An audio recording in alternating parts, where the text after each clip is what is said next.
Hello, welcome to another edition of Capper Comparison Picks. I'm Ranch.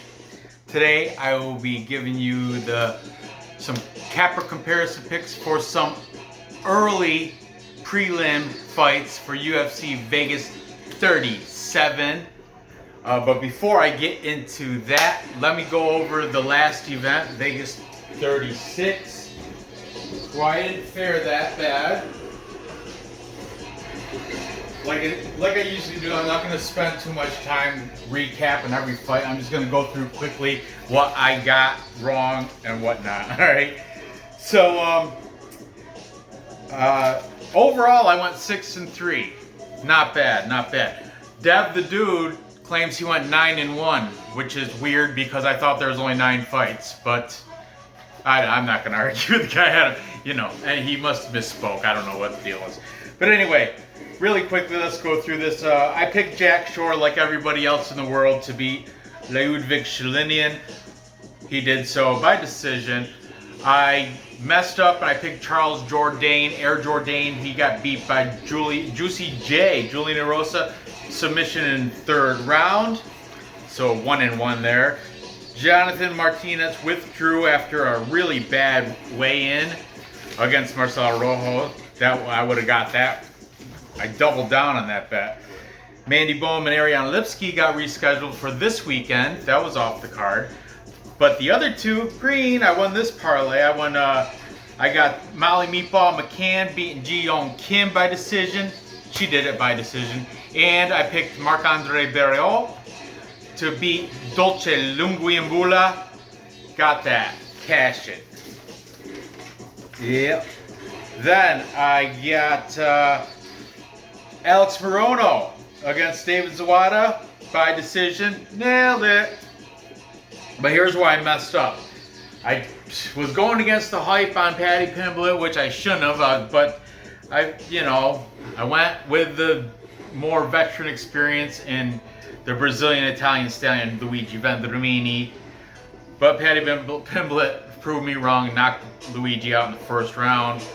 Khalil Roundtree. I went with a lot of other people, though. I went against him and took Modestas Bukauskas. He shut all our mouths and shut Modestas Bukauskas down in round 2 with a TKO there. And finally, I aced the main card, or the main events. I had Tom Aspinall, TKO. He did it in round 1. I did pick round 2 on Tapology, but whatever. And I picked Derek Brunson. He got it done by submission. I thought it was going to go to the end, but Darren Till kind of looked like he kind of gave up on that. But anyway, like I said, overall 6-3. I'll take that. I was green at the end of the night, so it paid out for me there. And now let's move on to this card, UFC Vegas Fight Night. Vegas 37. Okay, like I said, these are all prelim fights, but they're not exactly in order. I think like this one was moved up the card and everything, but whatever. I just started doing my research when they put the card out like the first time. So there has been a couple changes and players or fighters replaced with different fighters, but we'll get into that when we get to those fights. These fights, as far as I know, are all the same. This is a short notice replacement fight. Actually, I think one of these girls is coming in to take. Oh, Hannah Goldie's coming in for that McKenna. What was her first name? I don't know. Something McKenna. Corey McKenna, maybe. She's coming in short notice, might as well add that. And since we're talking about it, let's get right into it, starting with this flyweight fight between Spitfire Emily Whitmire taking on Hannah 24K Goldie. Okay, like I mentioned, Hannah Goldie is coming in on short notice. She's a slight underdog, very slight, plus 102. Whitmire is a minus 122. The lines did move a little bit. This opened up at minus 130. This was a plus 110 for Hannah Goldie. Hannah Goldie was fighting out of let's start with Emily Whitmire. I'm sorry. Emily Whitmire fighting out of Syndicate MMA. That's right, in Las Vegas. Got the other females fighting out of that organization of Syndicate is Roxanne Modafferi, Joanne Calderwood, Ji Young Kim, who just got beat last week by Meatball, and Alexa Coneas. I don't know, I wrote her name down, so she must be a UFC caliber fighter, I think. I don't know. Alexa Connors, can't read my own writing. Alexa Connors, Ji Young Kim, JoJo Calderwood, Roxanne Modafferi are potential training mates for Emily Spitfire Whitmire. She's coming off a loss to Pollyanna Viana via armbar. She got armbarred in the first round. She's 2-3 in her last 5. She is 1 year older at 30 years old. Hannah Goldie is 29. Okay, the odds on the over/under are not out. The odds on the totals are not out on Bet Online yet. Maybe they'll come tomorrow. This is a Sunday recording. I just watched my New York Jets lose a close game to the Carolina Panthers, but so be it. I still had Corey Davis on fantasy, and he got 2 touchdowns, so JETS. I mean, I didn't expect them to have a great season, but I do like the quarterback, Zach Wilson. And anyway, let's get into this. We're talking about Spitfire Whitmire and 24K Hannah Goldie. Okay, like I was saying, 2-3 in her last 5 for Whitmire. She does have 2 wins, though, in the UFC. You can't say that for Hannah Goldie. Hannah Goldie, she used to fight out of Winter Springs UFC gym in Florida. She's still out of Florida, but now she's over at Fusion XL. Okay, much better quality, known gym. What is this, leak in here? We do got a little leaker. This marker is kind of leaky, kind of like dripping. Anyway, Hannah Goldie is coming off a loss to Deanna Belvita. She is 3-2 in her last 5. However, she is winless in the UFC. She's on 2 losses in a row. Those 2 losses, both UFC losses. So she's going to have to get this thing done. Emily Whitmire, she's kind of in the same boat too. She's got to, it's either win or get out of the UFC fight for this curtain opener here. Hannah Goldie is a purple belt in BJJ. I will give her that. Emily Whitmire has a little jiu-jitsu. Also, I'm not sure what her belt rank is, but I know she does have a rear naked choke, I think, on her resume, so keep that in mind. This is a coin flip fight if I ever seen one. I don't know where I'm going to go with this yet. Maybe the cappers can lead me one way or another. So let's start with Hannah Goldie.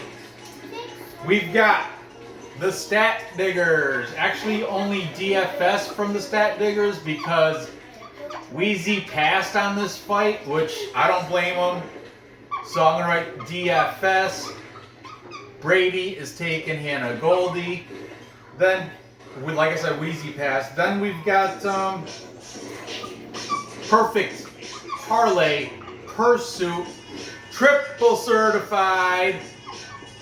Triple P certified.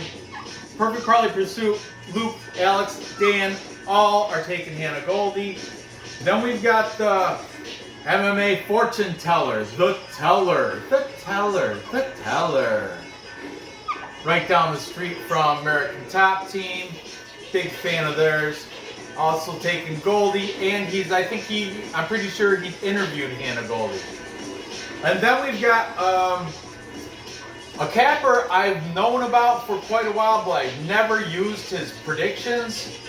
I just recently subscribed to him because I don't see them up a lot. Mo Scream I know, I recognize him. He's always on Mr. Arkansas's little thing, Art's channel there. Like Art does all those live streams. But Most Green, he's pretty good. He knows what he's talking about. I like him. He's taking, and he's so specific. He's saying Goldie by submission, and not only by how, but method of submission. He's saying an armbar. I'm not going to write that down, but good on you, Most Greens. Good on you with that. I love the definition on your picks. I love the detail.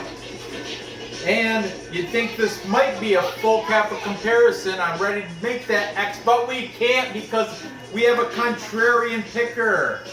Schroeder, Sam from Schroeder MMA Bet. My Brazilian buddy is taking Emily Whitmire by decision. By the way, all the links to all these cappers will be on the description. So be sure to check these guys out, man. Subscribe to their channels. I wouldn't have them on the show if they weren't any good. You know what I mean? So here, I'm going to have to go with the majority of the cappers taking the plus money. You know how that is. So, and being that this is a female fight, I'm going to say by decision. I don't see anybody's, I mean, it could happen within distance, but not likely. I like Hannah Goldie at plus 102. I'm liking that for a coin. Dog or pass on this, boys. Coin flip, boom, Goldie. Okay, so moving on. Man, that week off was nice because my kids started soccer. Today was their first game. Congratulations, guys, on both your debuts for soccer. You're gonna learn to like it. You will like it. You're gonna make friendships and team competition that you will never see again. You won't see until you're into high school sports. It's good for you. Team sports is good for you. Whatever.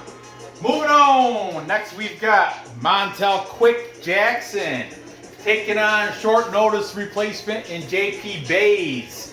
Yeah, I know he spells it Bays, but it's Bays. He's South African. Okay? Let's talk about the huge favorite, JP, or not JP, yeah, whatever. JP Bays at plus 450.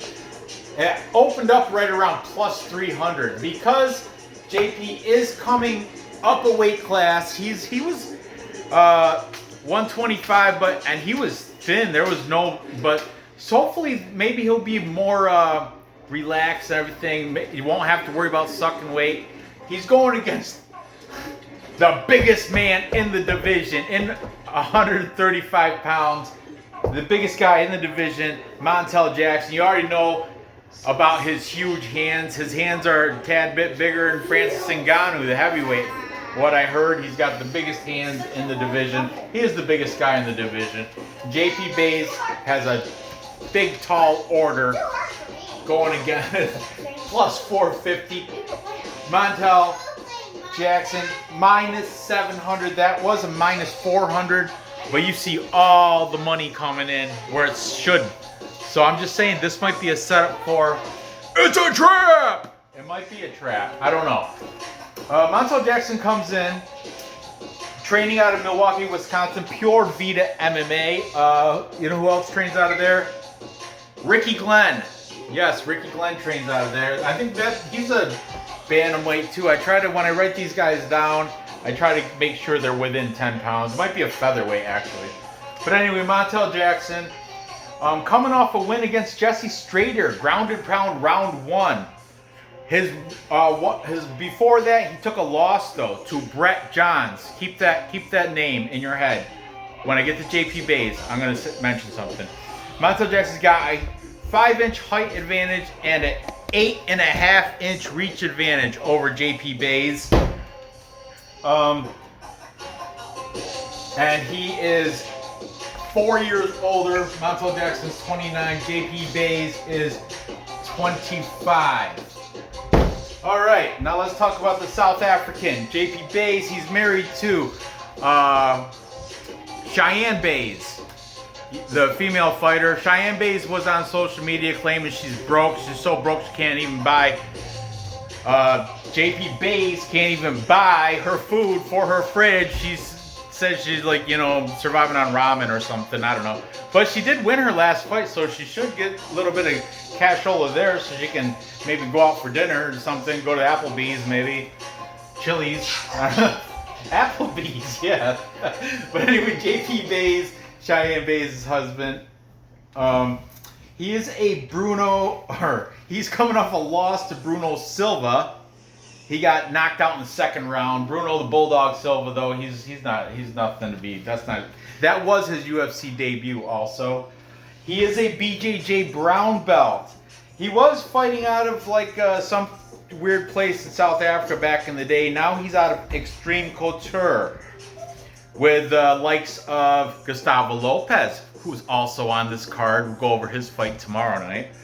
Mads Burnell, Justin James, Jeremy Kennedy, all those guys are potential training partners in his weight class.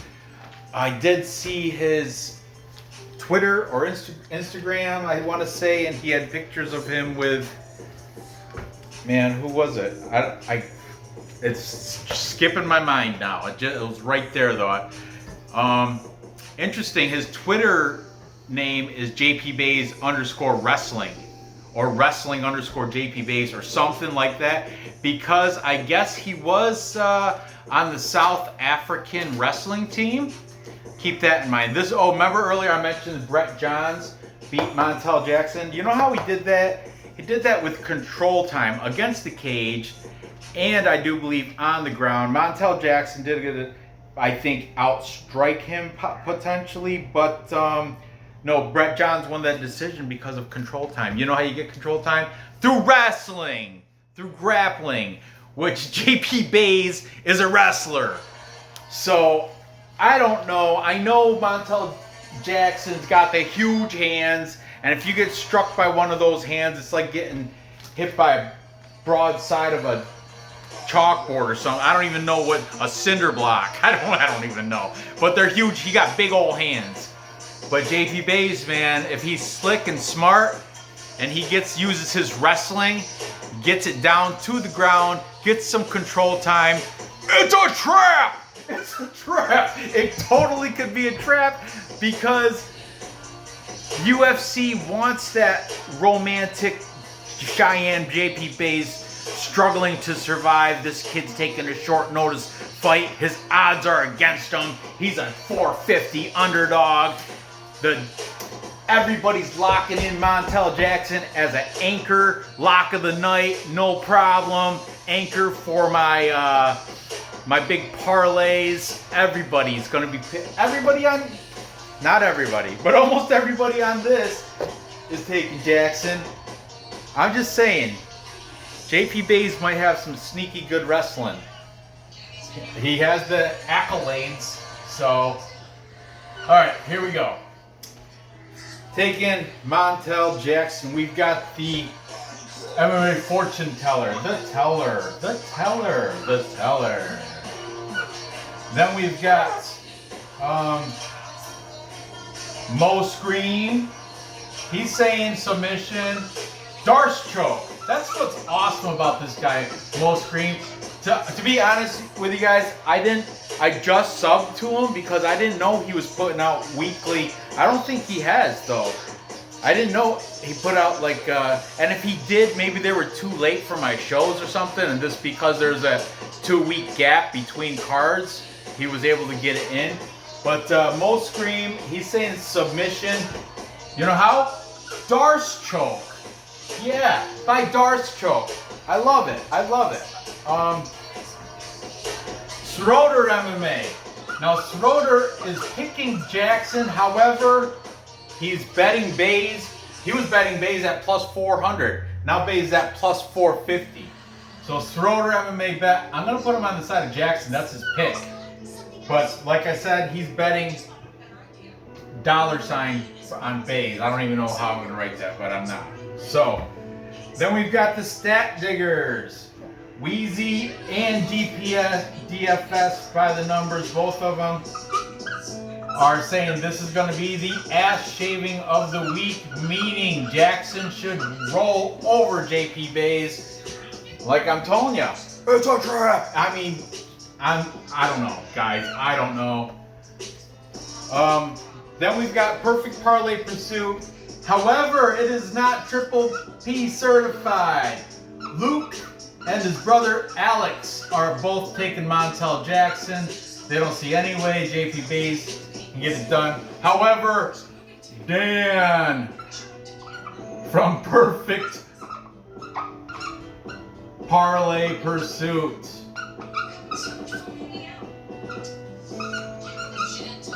is taking JP Bays via paying his bills with love. He said his grandparents grew up because Luke and Alex, well, especially Luke was saying how I'd be embarrassed if my wife Cheyenne Bays was on there saying she's poor, she can't even afford ramen, something like that. And he was saying, and then when it came to, first of all, they thought, because JP Bays is a film for Diana Baccaral, or some Mongolian guy. But Baccaral, for some reason, I think it was visa problems, could not do it. So Bays jumped in, probably because his wife was crying, I'm hungry and poor, or something. But yeah, Dan said, you know, my grandparents grew up in the Depression, and they didn't have any money, but my grandmother, she still had happiness, and that's what Cheyenne and JP Bays have, that kind of love words. And then Luke's like, okay, I guess feed your kids with love and happy thoughts. He goes, I don't know, I thought you needed money to survive in America. But anyway, it's the link's in the description, guys. Definitely check it out. All right.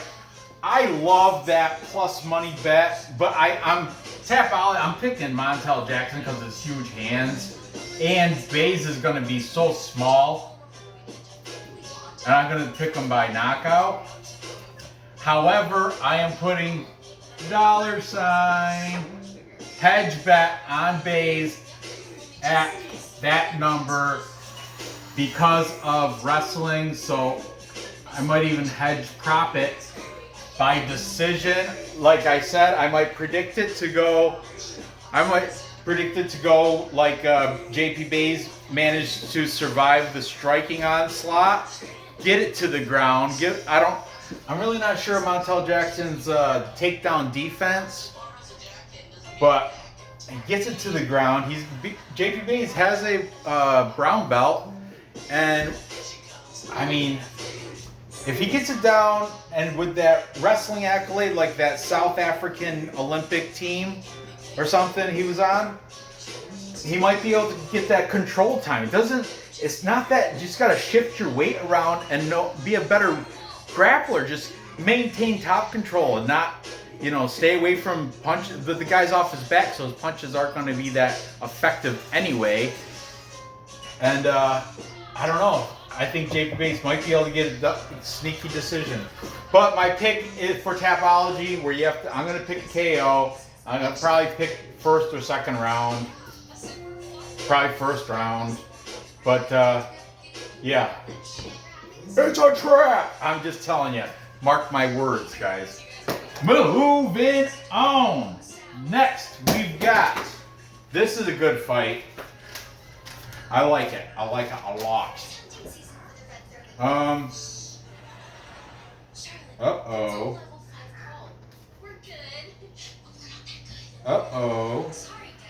I gotta press pause and check out something. Okay. Now let's get into this. I'm sorry, I had to check something real quick. Here we go. We've got Nate Maness. Mayhem Maness taking on Tony Gravely. All right, Tony Gravely comes as a 2-1 favorite, minus 200. Nate Maness is plus 170 with only one loss. Tony Gravely's 21-6 losses. Interesting. Okay, let's talk about the favorite real quick. Tony Gravely. He opened up, well, I had him opened up around minus 180, so money's been coming in on him, being that he went up to minus 200. Nate Maness, 1 year older, and Tony Gravely is fighting out of American Top Team, ATT. That's right, probably the best training facility on planet. JP Bays is coming off a win against Anthony Burchak, round 2, left hook. His last loss, he does have a loss though to Brett Johns. That was before, in between there was a fight, Geraldo de Freitas, but Brett Johns beat him by a rear naked choke, round 3. But his most recent win, let's go recency bias here, was against Anthony Burchak, round 2, left hook. Okay, Tony Gravely was, listen to this, listen to these accolades. 2-time Virginia State Wrestling Champion. 4 times national team, or all-state team. 3 times national team for wrestling. 2 years undefeated in Virginia State wrestling, high school wrestling. So Tony Gravely, possibly the best, one of the best wrestlers in the bantamweight division. I mean, there's a bunch of them though. There's a lot of guys in bantamweight that can wrestle. But Tony Gravely comes in with a really good wrestling background. Okay, let's talk about his opponent, Mayhem, Nate Maness. Nate Maness coming off back-to-back win. He's actually 4-1 in his last 5. But his most recent wins, he beat Johnny Munoz Jr. by unanimous decision, and then most recently, he rear naked choked Luke Sanders in round 2. Now Nate Maness also has a 5-inch height and 3-inch reach advantage over Tony Gravely.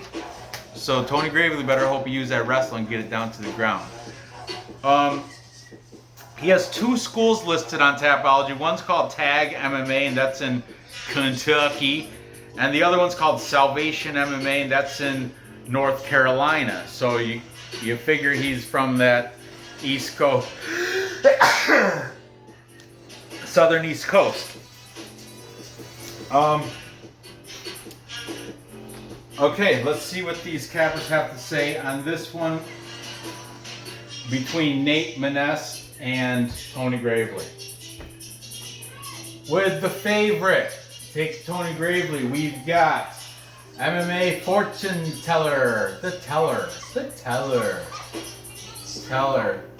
Then we got this dog, Triple P certified. All the boys are taking Tony Gravely. Okay, Soroder, MMA bet. He is saying Gravely will get the decision victory here. Mo Screams, also saying decision victory here. I guess Nate Maness is pretty tough, pretty durable, can take a licking and keep on ticking, but I imagine they're picking Gravely by control time decision. You know what I mean? We got the Stat Diggers topping it off. Both of them. DFS is saying by TKO for Gravely. Wheezy, he didn't say, but he's definitely taking Tony Gravely, so I'll just write the Stat Diggers. Making this a full capper consensus. And a full capper consensus is when... say it. Is when what? Pick the same side. And in this case, all the handicappers are picking Tony Gravely to beat Nate Maness for the full capper consensus. And because of all those wrestling accolades, I also have to agree. I always take the wrestler. When it comes to wrestler versus striker, always take the wrestler. But Nate Maness does have a path to victory if he uses his striking. But Gravely can strike too. He did knock out Anthony Burchak. Recency bias, left hook. So, but I think in this case, they said Nate Maness is durable. He's only got 1 loss. That's what gets me. Tony Gravely's got 6. But I'm going to take Gravely to get the decision. Using that wrestling, having that control time. Maybe a boring fight. We'll see. But anyway, I've got Gravely winning. I'm high on his wrestling, for real. So there you have it. To recap. Time check. What is our time? Oh, perfect. To recap, I've got Hannah 24K Goldie beating Emily Spitfire Whitmire by decision. I'm taking her because she's the underdog. It's like a dog or pass, kind of a coin flip, and the capper majority. So, when in doubt, go with the cappers. I'm taking Hannah Goldie. This one, I'm taking Montel Jackson, just like the rest of the world. However, I am going to hedge bet a little, half a unit hedge bet on JP buys because he does have a path through victory through the wrestling, and at plus 450, it could be the trap. Vegas always gets a trap in, and right now, media, Vegas, everything says trap this to JP buys because most bettors are going to put Montel Jackson as a parlay piece. I'm not putting him in any parlay except for this one right here. This is the only parlay I'm putting him in. But I'm going to hedge the parlay with a straight bet on JP Bays also. And finally, I've got, with the capper, full capper consensus, I've got Tony Gravely getting a decision victory over Nate Maness, using his wrestling to take it to the ground, be a boring wrestle fest on the cage or the ground, where Gravely has the majority of control time, getting the cappers or getting the judges' votes and winning the decision victory. So there you have it. Gather the info, place the bets, and cash the tickets. Tickets. I appreciate you watching. Be sure to hit that thumbs up, like, subscribe, share it with your other friends, other fans of UFC, fans of gambling. Share this. Hit the bell if you want.